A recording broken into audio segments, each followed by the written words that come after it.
కులగణన ఎస్సీ వర్గీకరణపై అసెంబ్లీలో తెలంగాణ సీఎం రేవంత్ రెడ్డి ప్రకటన చేశారు.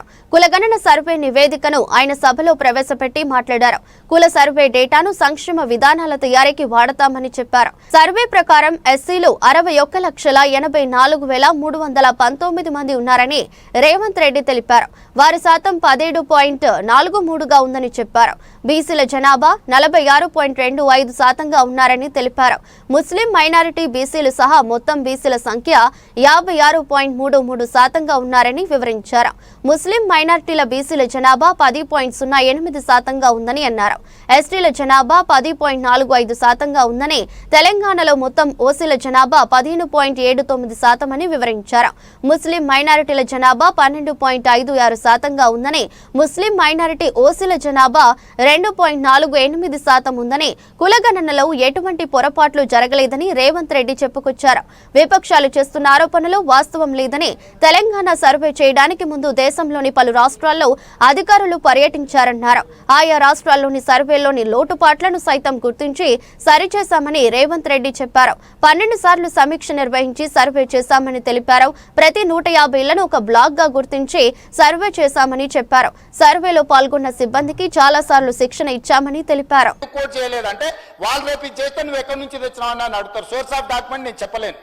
ఇప్పుడు 9.5 సంవత్సరాలు మంత్రిగా పనిచేసిన ఆయన ఎవరో మంత్రి గారు చెప్పినందుకు ఇప్పుడు ఇది అఫీషియల్ గా నేను మాట్లాడుతున్నా అధ్యక్ష. ఇది ఎక్కడ పబ్లిక్ డొమైన్ లో అధికారిక వెబ్సైట్లలో లేదు. కేవలం ఆ కుటుంబం వాళ్ళ ట్రెజరీలో పెట్టుకొని ఎన్నికలు వచ్చినప్పుడు ఈ వివరాలను వాడుకొని వాళ్ళు రాజకీయం చేసిరు. మేము అట్లా చేయడం లేదు. అక్బరుద్దీన్ ఓవైసీ గారు ఏదైతే ఈ నివేదికను అడిగినరో, నివేదిక 4 వాల్యూమ్ల రూపంలో ఉంది. 3 వాల్యూమ్స్ ప్రక్రియ విధానము చేపట్టింది, డీటెయిల్స్ ఉన్నాయి. 4వ వాల్యూమ్లో మాత్రం ఇండివిజువల్ వివరాలు ఉన్నాయి అధ్యక్ష.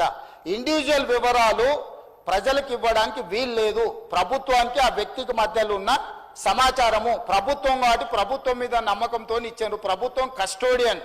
ప్రభుత్వం cannot disclose every document, every detail to every individual. So దయచేసి అక్బరుద్దీన్ ఓవైసీ గారిని అర్థం చేసుకోమని నేను అడుగుతున్నా.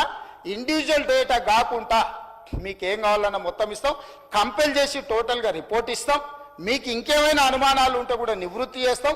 దయచేసి బీసీల జనాభా పెరిగింది మా సర్వేలో, మైనారిటీల జనాభా పెరిగింది మా సర్వేలో. మేము పక్కా సమాచారాన్ని సేకరించినాము. 2011 తర్వాత జనాభా లెక్కలు జరగలేదు. జనాభా లెక్కలు కూడా కేంద్ర ప్రభుత్వం ఇచ్చిన ఒక అంచనా ప్రకారం ప్రతి సంవత్సరం 1.20 మాత్రమే పాపులేషన్ పెరుగుతా వచ్చింది. పాపులేషన్ అనేది స్టెబిలైజ్ అయిపోయింది. చచ్చిపోయేటోళ్లకు పుట్టేటోళ్లకు ఉన్న గ్యాప్ లిమిటెడ్ ఉంది. Only 1.2% only the population is increasing year by year. That is why 2011 the population is 3.50 crore plus. Today the population is 3.70 crore plus. That's all. This is what actual report. Why should I reduce the population? What is the point? నాకు పోయేదేముంది? ఈరోజు 56% బీసీలు అని చెప్పిన, 3 లక్షల కుటుంబాలు రాలేదని చెప్పిన, 3 లక్షల కుటుంబాలు ఈజ్ ఈక్వల్ టు 16 లక్షల జనాలు. సో ఈ ప్రభుత్వానికి దాపరికం లేదు. ఒకవేళ నిజంగానే అబద్ధాలు చెప్పాలనుకుంటే వాళ్ళ సమాచారం ఈయనల గురించి నేను ఎందుకు చెప్తుంటే అధ్యక్ష? మీరు ఈరోజు మాట్లాడుతున్న మొత్తం నేను ప్లే చేసిన డాక్యుమెంట్తోనే మాట్లాడుతున్నారు. దయచేసి ప్రాసెస్ను మీరు తప్పు పట్టకండి.